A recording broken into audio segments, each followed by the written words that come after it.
सुधांशु मणि जी हैं, जो पूर्व महाप्रबंधक हैं integral rail coach factory Chennai के।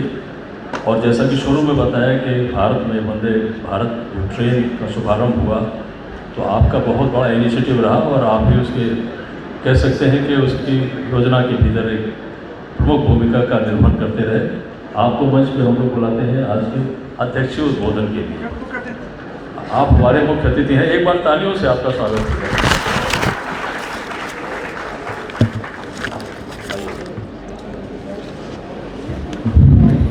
बहुत बहुत धन्यवाद। नमस्कार, गुड आफ्टरनून। स्वर्गीय नगेंद्र नाथ सिंह जी के 12वीं उनकी पुण्यतिथि पे आज आपसे मुखातिब हूँ, ये बहुत मेरे लिए इज्जत की बात है। और कैसे आया हूँ ये भी राजेश सिंह जी बता चुके हैं। तो कल मैं हैदराबाद में था, इनका फ़ोन आया। मैंने कहा मैं तो 12 बजे करीब पहुँचूँगा लखनऊ और सुबह 6 बजे चलना है। सोचता हूँ फिर तो शरीर तो नहीं साथ दे रहा था, पर मन आने का था। उसके बाद राजेश सिंह साहब की मोहब्बत और हमारे मित्र आनंद वर्धन की दोस्ती, तो मैं आपके सामने हूँ। आप लोग इतनी अच्छी तकरीर के बाद अभी हमारे फैज़ान साहब से सोच रहे होंगे कि ये भाई साहब आए हैं, ये क्या बोलने जा रहे हैं। तो इसके लिए आपके लिए 2 खबर है मेरे पास। बुरी खबर ये है कि मैं railway man for life, I am a railway man for life, और हमारा जन्म सिद्ध अधिकार है, इनहेरेंट राइट है डिरेल्ड रहना। तो हो सकता है आपके सामने डिरेल्ड हो जाऊं बहुत लंबे टाइम तक, लेकिन अच्छी खबर ये है कि मुझे 7 बजे तक लखनऊ पहुंचना है। इसलिए मैं अपनी बात बहुत जल्दी ख़त्म करूँगा। मुझे अक्सर बुलाया जाता है ट्रेन वंदे भारत एक्सप्रेस के बारे में बोलने के लिए, और वही चीज़ old wine in new bottle करते करते मैं भी थक चुका हूँ।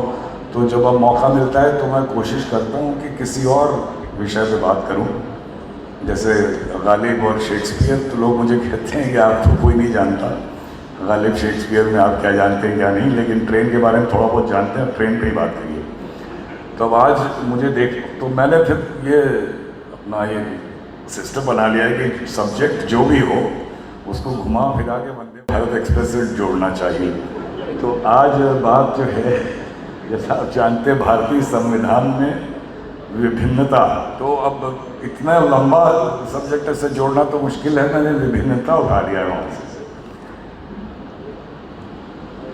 तो वहाँ जाने से पहले विभिन्नता का देखिए क्या, एक अमृत काल में हम लोग हैं। 2047 तक विकसित राष्ट्र हो जाएंगे हम लोग, ऐसा सुन रहे हैं। शायद बहुत लोग आप में से मानते भी होंगे। It's not a subject of if and when, ये तो होना ही है। पर एक प्रश्न तो रहेगा ही हमेशा कि ये हो भी जाएगा तो इस विभिन्नता के साथ होगा या कुछ लोगों के लिए होगा। इंक्लूसिविटी। तो रेलवे पे आ जाता हूँ। आप रेलवे में देखिए, वंदे भारत आपने देखी, और भी अच्छी ट्रेनें हैं और अच्छी आएंगी, लेकिन हमारा कॉमन आदमी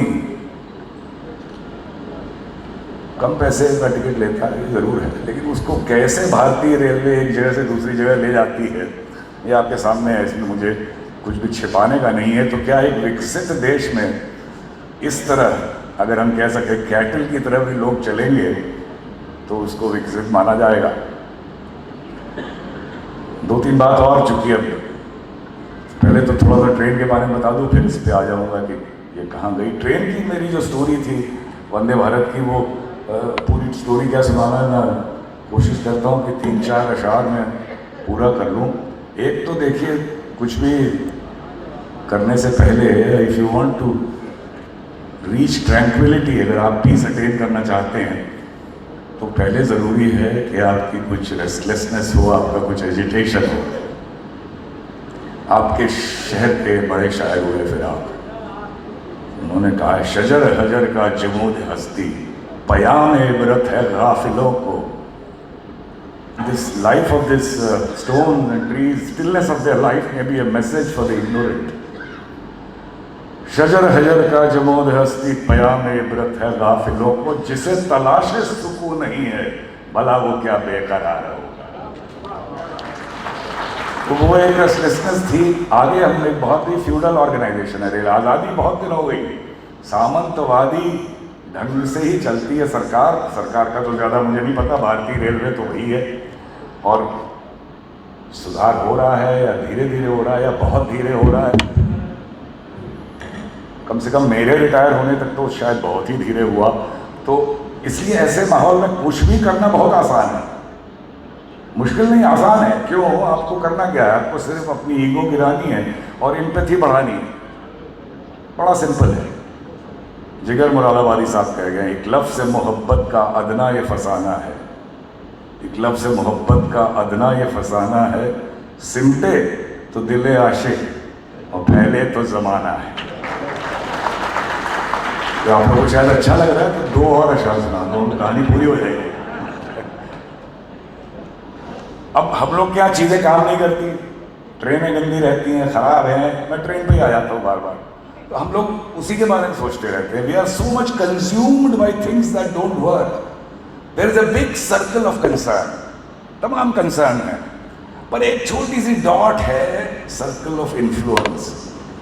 तो बजाय सर्कल ऑफ कंसर्न पे सारा टाइम वक्त ज़ाया करने के, अगर सर्कल ऑफ इन्फ्लुएंस की तरफ देखें तो शायद हमारा देश बहुत आगे बढ़ जाए।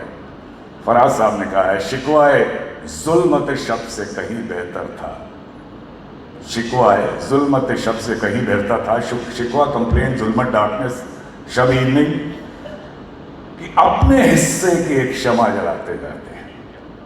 तो एक तो ये बात, और आखिरी, और वो शेक्सपियर को ले आता हूँ थोड़ी देर के लिए, कि जब करना था तो ये Lucio and measure for measure उन्होंने कहा है कि doubts are traitors which make us lose the good we oft might win by fearing to attempt. Outcome of value होगी कि नहीं ये सोच के जो हम कर सकते हैं या 110-120% ज़्यादा करके कर सकते हैं, वो भी करने में डरते हैं, because success is defined as the outcome of value. जबकि अगर आपने, if you have given something, your passion, your commitment, your hard work, everything, then you have succeeded. गिरते हैं शहसवारी मैदान जंग में, वो तिफल क्या गिरे जो घुटनों के बल चले। तो यहाँ पे ट्रेन की कहानी खत्म होती है, ट्रेन बन गई, एक ट्रेन थी, न चंद्रयान थी, न मंगलयान थी, न मिसाइल थी, न रॉकेट थी। बनाते समय कभी सोचा नहीं था कि ट्रेन की वजह से इतनी मोहब्बत मिलेगी। और जब चूंकि मैं लीडर था तो बहुत मोहब्बत मिली, हम समझ में नहीं आया हम लोग को, भाई ट्रेन ही तो है। शायद पहली बार लोगों ने सोचा कि भाई हम भारतीय रेल के इंजीनियर्स ने भारत के लिए, खुद भारत के लिए अपनी चीज़ बनाई है, अपना बच्चा है।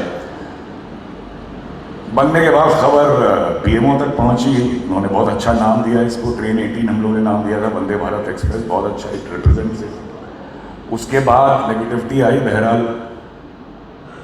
इतनी मोहब्बत क्यों मिली इसको? प्राइम मिनिस्टर, इतनी इज्जत उन्होंने ट्रेन को दी जितनी शायद दुनिया में किसी ट्रेन को नहीं मिली होगी। अब तक की 52 ट्रेनों में शायद 50 की 50 उन्होंने खुद लॉन्च की। तो उन्होंने इसको कवर करते हैं इतना कि the train represents the spirit of aspirational and resurgent India. So far so good.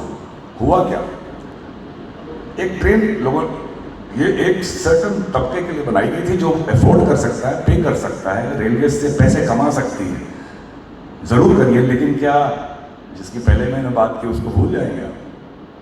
और वही हुआ धीरे धीरे। गाड़ियों में नॉन एसी डिब्बे कम कर दिए गए, सारे कोच हम एसी कर देंगे, बहुत अच्छी बात थी। तो हर आदमी को एसी ले जाने का इंतजाम करिए, कम पैसे में ले जाइए, कल उसकी जेब में पैसा होगा तो वो दे के जाएगा, अभी तो वैसे ले जाइए। वो सोच नहीं थी, बस नॉन एसी कम कर दो। इस चक्कर में बेचारी मेरी ट्रेन बदनाम हो गई। लोगों ने कहा इनका सारा ध्यान वंदे भारत की तरफ है, आम आदमी की तरफ नहीं है। भाई इसमें उस ट्रेन का कोई दोष नहीं है। हाँ, आपका ध्यान कॉमन आदमी की ट्रैवल की तरफ नहीं था, ये आप गलती हुई तो वहीं पे आती है विभिन्नता। वंदे भारत भी चलेगी और कॉमन आदमी को भी डिग्निटी, किसी ने डिग्निटी की बात की, कंफर्ट बाद में आता है, पहले डिग्निटी फिर कंफर्ट के साथ आप लेके जाएंगे। ये सोचिए, इस विभिन्नता को ध्यान दीजिए, तब कोई बैकलैश नहीं होगा। वंदे भारत को भी प्यार मिलेगा, बाकी सब ट्रेनों को भी प्यार मिलेगा। राजेश सिंह जी बहुत बहुत धन्यवाद। और आप लोगों से मिलने का मौका मिला, बहुत मेरी खुशनसीबी है। बहुत बहुत शुक्रिया। धन्यवाद सर, जिस शायराना अंदाज में आपने इस महफिल को आपके विचारों से जोड़ने की जो कोशिश हुई है उसके लिए आपको हम सब बधाई देते हैं। एक बार तालियों से आपका